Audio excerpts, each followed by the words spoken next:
Assalamu alaikum friends, myself Mohammad Ibrahim and you are watching WordPress Tech. So friends, today our topic is table.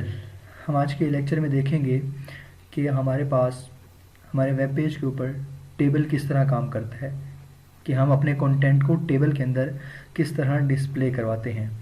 So let's start कि हम यहाँ पर table का tag use कर लेंगे और table के टैग के अंदर हम टी आर को यूज़ करेंगे.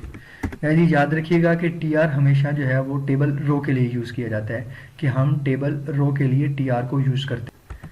टी आर को हम टेबल रो के लिए यूज़ करते हैं, यानी कि हमने टेबल बनाना सबसे पहले तो टेबल का टैग यूज़ करेंगे और उसके बाद हम उसके अंदर टी आर का टैग यूज़ करेंगे, यानी कि टी आर का टैग हम टेबल रो के लिए यूज़ करेंगे. अब एक रो के अंदर हमने कितने कॉलम शो करवाने हैं उसके लिए हम टी डी का टैग यूज़ करेंगे.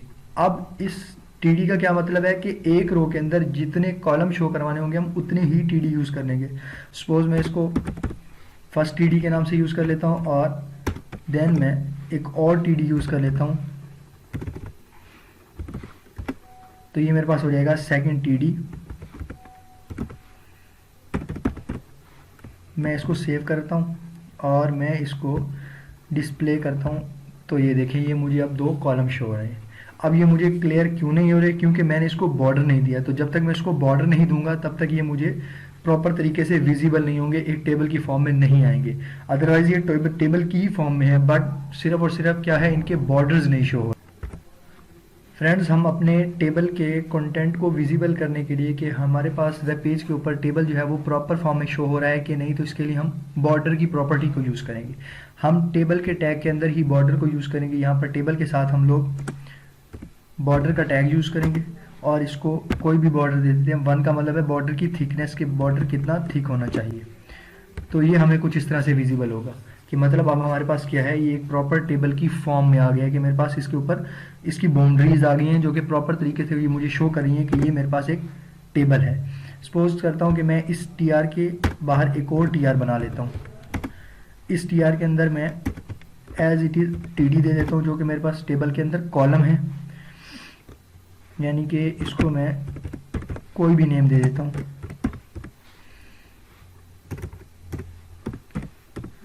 और इसके साथ एक और टी डी यूज़ कर देता हूँ, जो कि मेरे पास सेकंड टी आर यानी सेकंड रो के अंदर एक और सेकंड कॉलम,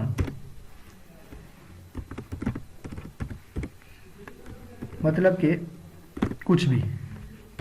अब ये देखें, ये क्या है, मेरे पास एक प्रॉपर टेबल की फॉर्म बन चुकी है.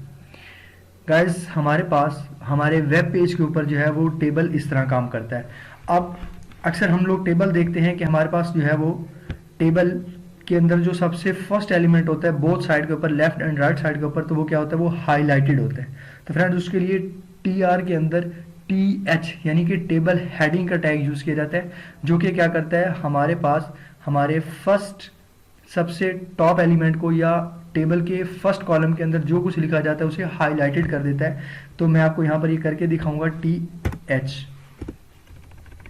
यानी कि टी डी की जगह पर हम टी एच को यूज़ कर लेंगे. जब हम टी एच को यूज़ करेंगे तो हमारे पास जिस कॉलम के अंदर टी एच यूज़ होगा वो कॉलम हाईलाइटेड हो जाएगा या बोल्ड फेस के अंदर चला जाएगा, कुछ इस तरह से. अब ये मेरे पास क्या हुआ है, ये बोल्ड हो गया, यानी कि टेबल की हेडिंग के तौर पर मेरे पास ये यहाँ पर शो हो रहा है. अभी हमारे पास जो हमारा टेबल है वो एक बिल्कुल एक साइड के ऊपर मुझे एक छोटा सा टेबल शो हो रहा है. अगर मैं चाहूँ कि मेरा ये टेबल मुझे कंप्लीट जो है ना वो वेब पेज के ऊपर एक प्रॉपर तरीके से शो हो, एक बड़े टेबल के तौर पर शो हो, तो मैं क्या करूँगा, मैं इसको एक स्टाइल दे दूंगा टेबल विड्थ का, कि मैं इसकी विड्थ को क्या करूँगा, चेंज कर दूंगा. यहाँ पर आकर मैं इसकी विड्थ सबसे पहले मैं इसको दूंगा स्टाइल की प्रॉपर्टी, और स्टाइल के अंदर मैं इसके विड्थ को यूज़ कर लूँगा. विड्थ का टैग जब मैं यूज़ करूँगा और मैं इसकी विड्थ को कर दूँगा 100%. जब मैं इसकी विड्थ को 100% करूँगा तो ये मेरे पास जो है वो वेब पेज के ऊपर एक पूरे मतलब जो पेज की इसकी जो विड्थ है वो 100% हो जाएगी. मतलब ये पेज के ऊपर एक तरह से एक्सपैंड कर जाएगा, पूरे पेज के ऊपर इस तरह से फैल जाएगा, क्योंकि मेरे पास टेबल के अंदर डाटा बहुत ही थोड़ा है और जो टेबल है इसका साइज बहुत बड़ा है. तो मैं अपने पेज के मुताबिक टेबल को जो साइज़ है उसको फिट करूँगा, यानी कि मैं इसकी विड्थ को कम कर लेता हूँ, यानी कि जितना मेरे पास इजीली विजिबल है या जो मुझे अपने टेबल पेज के ऊपर अच्छा लगेगा मैं उतना ही कर लूँगा। सो मैं इसको 50% कर लेता हूँ। तो इसको 50% करने से ये देखिए कि इसका साइज़ क्या हो गया, कम हो गया। अगर आपके पास डाटा ज़्यादा है, आपका टेबल जो है वो बिल्कुल जो है वो बहुत ज़्यादा डाटा वाला टेबल है, तो आप उसको एक्सपेंड करेंगे तो वो अच्छा भी लगेगा। गाइस यहाँ पर मैं आपको एक प्रॉपर टेबल बनाकर दिखाता हूँ कि जिसके अंदर हम रफली कोई टेबल बना लेते हैं। जैसे कि मैं 2 मंथ की सेविंग का एक टेबल बना लेता हूँ कि जिसके अंदर मैं अपनी 2 मंथ की सेविंग का एक रिकॉर्ड बना लेता हूँ। तो मैं इस TH के अंदर यहाँ पर कर लूँगा अपने पास मंथ, और यहाँ पर मैं इस TH के अंदर सेविंग की हेडिंग दे दूँगा। इसके बाद नेक्स्ट TR के अंदर जो मैंने TD यूज़ किए हैं इसके अंदर मैं फर्स्ट TD के अंदर मंथ का नेम लिखूंगा। सपोज मेरे पास फर्स्ट मंथ है जनवरी का, और जनवरी के मंथ की जो सेविंग है सपोज वो मेरे पास है 300 रुपीज़। एज इट इज़ मैं एक और TR के साथ 2 TD यूज़ करते हुए एक और टेबल बना लूँगा, और इस टेबल के अंदर मैं जो है वो सेकंड मंथ या कोई भी जो दूसरे मंथ की सेविंग में जो रिकॉर्ड में रखना चाह रहा हूँ वो रख लूँगा। जैसे कि यहाँ पर फैब पुट कर देते हैं, और फैब के मंथ की जो सेविंग है सपोज वो मेरे पास है 400। अब मेरे पास जो मेरा टेबल है वो थोड़ा सा साइज़ में इंक्रीज़ हो जाएगा कि मेरे पास जो हेडिंग है वो ऑटोमेटिकली बाय डिफ़ॉल्ट उसने उसको सेंटर में कर दिया है, और उसके बाद जो दोनों मंथ्स के रिकॉर्ड हैं उन दोनों को टॉप लेफ्ट साइड पर रखा हुआ है दोनों कॉलम्स के अंदर। अगर मैं चाहूँ कि जिस तरह मेरे पास ये जनवरी और फरवरी जो है वो लेफ्ट साइड पर है और ये जो इस मंथ की सेविंग है ये भी लेफ्ट साइड पे है, मैं चाहता हूँ कि मैं सेविंग को राइट साइड पर कर दूँ, तो सो सिंपल है। मैं इसके लिए सेकंड TH के अंदर एक प्रॉपर्टी यूज़ करूँगा स्टाइल के साथ, जो कि है टेक्स्ट अलाइन। अब टेक्स्ट अलाइन की प्रॉपर्टी क्या करेगी, मेरे टेक्स्ट को शिफ्ट कर देगी। अगर मैं इसको सेंटर में करना चाहूँ तो मैं इसको सेंटर में भी कर सकता हूँ। सबसे पहले हम इसको सेंटर में करके देख लेते हैं। एज इट इज़ यही प्रॉपर्टी मैं नेक्स्ट कॉलम के अंदर भी इस TD के अंदर भी यूज़ करूँगा यहाँ पर, और इसके बाद इस TD के अंदर भी यूज़ करूँगा, क्योंकि मैं दोनों मंथ की सेविंग जो है इसको टॉप राइट साइड पर रखना चाह रहा हूँ। तो जैसे मैं इसको रिफ्रेश करूँगा ये देखें अब ये क्या हो गया, ये सेंटर के अंदर आ गई है। अगर मैं इसको राइट साइड पर ले जाना चाहूँगा तो जस्ट मैं सेंटर से राइट, यानी कि यहाँ पर मैंने सेंटर की प्रॉपर्टी यूज़ की है टेक्स्ट अलाइन के अंदर, मैं टेक्स्ट अलाइन के अंदर राइट की प्रॉपर्टी को यूज़ करूँगा। एज इट इज़ मैं दूसरे TD के अंदर भी राइट की प्रॉपर्टी को यूज़ करूँगा। तो इससे होगा क्या, जैसे ही मैं पेज को रिफ्रेश करूँगा ये देखें ये मेरे पास राइट साइड पर शिफ्ट हो जाएगा। मतलब हम अपने टेक्स्ट को टेबल के अंदर लेफ्ट, राइट या सेंटर जहाँ पर भी अरेंज करना चाहें, सेट करना चाहें, हम सेट कर सकते हैं। फ्रेंड्स, अभी हमने देखा कि हम किस तरह अपना वेब पेज के ऊपर एक टेबल को शो करवा सकते हैं। अब हम टेबल की कुछ एक्स्ट्रा प्रॉपर्टीज़ को देखते हैं जिनमें है बैकग्राउंड कलर, कि हम अपने टेबल का बैकग्राउंड कलर किस तरह से चेंज कर सकते हैं। जैसे कि मेरे पास पूरे जो है ना वो आउटपुट पेज का कलर वाइट है, मैं चाहूँगा कि मेरे बैकग्राउंड का कलर कुछ इससे चेंज हो जाए जिससे ये बैकग्राउंड जो है टेबल जो है वो हाईलाइटेड हो जाए। तो मैं उसके लिए टेबल के अंदर जाकर एक प्रॉपर्टी यूज़ करूँगा बैकग्राउंड कलर के नाम से। ये बैकग्राउंड कलर की प्रॉपर्टी क्या करेगी, मेरे टेबल के बैकग्राउंड कलर को चेंज कर देगी। मैं इसके अंदर कोई भी कलर जो है वो मैं इसके अंदर यूज़ कर लूँगा। ये एक कलर का कोड है, और जब मैं इसको रिफ्रेश करता हूँ तो ये देखिए मेरे जो टेबल है इसका बैकग्राउंड कलर चेंज हो चुका है।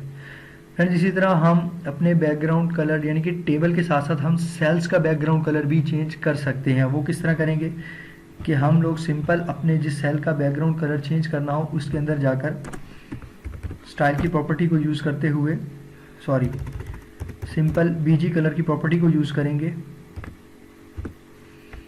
और इस कलर के अंदर कोई भी कलर दे देते हैं। लेट्स सपोज कि मैं यहाँ पर रेड कलर दे देता हूँ और मैं इसकी आउटपुट जब शो करवाऊंगा तो ये देखिए मेरे पास जो है वो सेल का कलर जो है वो चेंज हो चुका है। यानी कि हम पूरे टेबल का बैकग्राउंड कलर भी चेंज कर सकते हैं और इंडिविजुअल सेल का बैकग्राउंड कलर भी चेंज कर सकते हैं, just single property background colour and BG colour. Guys अब हम देख लेते हैं कि हम जो है वो टेबल के अंदर कॉल स्पैन और रो स्पैन को किस तरह यूज़ करते हैं। फर्स्ट ऑफ ऑल तो कॉल स्पैन हम यूज़ क्यों करते हैं, जब हमने 2 कॉलम्स को एक्सपेंड करना होगा एक कॉलम पर, या 3 कॉलम के बराबर या 4 कॉलम्स के बराबर एक कॉलम को एक्सपेंड करना होगा एक रो के अंदर, तो उसके लिए हम कॉल स्पैन की प्रॉपर्टी यूज़ करेंगे। यानी कि जब रो के अंदर 1, 2, 3 एटसेट्रा जितने भी कॉलम यानी 2 या 2 से ज़्यादा कॉलम्स को हमने मर्ज करना होगा तो हम कॉल स्पैन की प्रॉपर्टी को यूज़ करेंगे। अब ये कॉल स्पैन की प्रॉपर्टी वर्क किस तरह करेगी। फर्स्ट ऑफ ऑल मैं इस प्रॉपर्टी को यहाँ से रिमूव कर देता हूँ, जो बीजी कलर मैंने यूज़ किया था इसको, और यहाँ पर मैं चाहता हूँ कि मेरे पास ये जो टेबल है इस टेबल के लास्ट में मुझे मेरे पास जितने भी मंथ की सेविंग है उस सेविंग का रिकॉर्ड शो हो जाए। तो उसके लिए मैं क्या करूँगा, मैं एक लास्ट में एक रो बनाऊंगा जिसके अंदर मैं कॉल स्पैन की प्रॉपर्टी को यूज़ करूंगा, जो कि मेरे पास इस पूरे टेबल के बराबर एक न्यू कॉलम मुझे शो करेगी। किस तरह शो करेगी आइए वो देखते हैं। सिंपल यहाँ पर मैं एक टीआर बना लूँगा और इस टीआर के अंदर मैं एक टीडी को यूज़ करूँगा। एक टीडी इसलिए यूज़ करूँगा क्योंकि मुझे सिर्फ एक ही कॉलम शो करना है उस रो के अंदर जो कि 2 कॉलम्स के इक्वल हो। तो मैं यहाँ पर जाकर कॉल स्पैन की प्रॉपर्टी यूज़ करूँगा जो कि 2 के इक्वल कर दूँगा और इसके अंदर मैं रख दूँगा टोटल सेविंग। अब जब मैं इसको टोटल सेविंग करूँगा और इस टोटल सेविंग को लेट्स सपोज मेरे पास टोटल सेविंग है 700 रुपीज़, तो ये मुझे इसकी आउटपुट कुछ इस तरह से शो करेगा कि ऊपर कंप्लीट टेबल जो है इसके लास्ट में मैंने कॉल स्पैन की प्रॉपर्टी यूज़ की है। एक रो के अंदर 2 कॉलम्स को मैंने मर्ज कर दिया है और इसके अंदर मैंने क्या किया, अपने 2 मंथ सेविंग का एक रिकॉर्ड बना लिए। मतलब ये तो एक जनरल एग्जांपल के तौर पर मैंने यूज़ किया है। मतलब जहाँ पर भी हमने टेबल के अंदर जो है वो टेबल के कुछ सेल्स को मर्ज करना होगा यानी कि रो में, तो हम कॉल स्पैन की प्रॉपर्टी यूज़ करेंगे। गाइज अब हम देख लेते हैं कि हम रो स्पैन की प्रॉपर्टी को किस तरह यूज़ करते हैं या रो स्पैन का टैग हमारे पास किस तरह वर्कआउट करता है। तो रो स्पैन का टैग एक्चुअली वर्क किस तरह करेगा, वो मेरे पास रोज़ को मर्ज कर देगा। सपोज 2, 3, 4 जितनी भी रोज़ को मैं मर्ज करना चाहूँ वो उतनी रोज़ को मर्ज कर देगा। अब मैं यहाँ से इस प्रॉपर्टी को यहाँ से रिमूव कर देता हूँ। मैं यहाँ पर रो स्पैन को यूज़ कर लेता हूँ कि जैसे मेरे पास यहाँ पर 2 TH बने हुए हैं, मैं एक और TH बना लेता हूँ जिसके अंदर मैं क्या करता हूँ, मैं अपने हॉलीडेज़ का रिकॉर्ड लिख देता हूँ कि हॉलीडेज़ के अंदर मैंने कितनी सेविंग की है।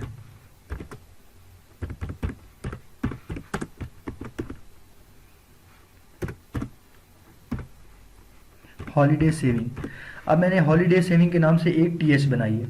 अब मैं करूँगा क्या, मैं नेक्स्ट के अंदर जाकर मैं जो है अपने हॉलीडेज़ का रिकॉर्ड बना लूँगा कि मैंने अपनी छुट्टियों के दिनों में कितनी सेविंग की है।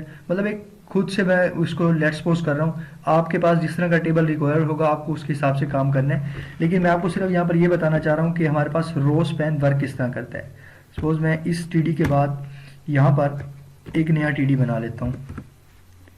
अब इस TD के अंदर मैं रो स्पैन की प्रॉपर्टी को यूज़ कर लेता हूँ, रो स्पैन 2 करके मैं यहाँ पर लिख देता हूँ कि मेरे पास हॉलीडेज़ की जो सेविंग थी वो 100 रुपीज़ सेविंग थी। मैं इसको सेव करता हूँ और इसकी आउटपुट जो है वो मुझे कुछ इस तरह से शो होगी। अब यहाँ पर एक्चुअल में हुआ क्या है, ये मेरे पास एक जनवरी और फरवरी जो है वो एक रो के अंदर थे, तो इसके बिल्कुल इक्वल में जो है वो 2 रोज़ को मर्ज करके रो स्पैन ने क्या किया है, मेरे पास जो हॉलीडे सेविंग थी इसको एक बड़े कॉलम के अंदर 2 रोज़ को मर्ज करके मुझे शो करवा दिया। मतलब ये क्या हुआ, ये हमारे पास रो स्पैन हुई है कि रो स्पैन एक्चुअली वर्क किस तरह कर रहा है हमारे पास। गाइस अभी हमने देखा कॉल स्पैन और रो स्पैन को, कि हमारे पास कॉल स्पैन और रो स्पैन किस तरह वर्क कर रहा था। अब हम देख लेते हैं कि हमारे पास कैप्शन किस तरह वर्क करते हैं। मतलब हमने एक टेबल बनाया है, तो टेबल में हम एक्चुअली कर क्या रहे हैं ये हम टेबल से पहले अगर एक्सप्लेन कर दें तो उसके लिए हम क्या करेंगे, कैप्शन की प्रॉपर्टी यूज़ करेंगे, जिसके अंदर हम बताएंगे कि हम इस टेबल के अंदर एक्चुअली कर क्या रहे हैं। सपोज मैं टेबल के टैग के नीचे जो है वो कैप्शन का टैग यूज़ करता हूँ, और इस कैप्शन के अंदर मैं क्या लिखता हूँ, मैं लिख देता हूँ 2 मंथ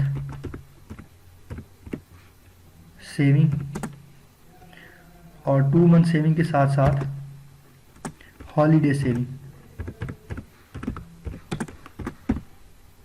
हॉलीडे सेविंग।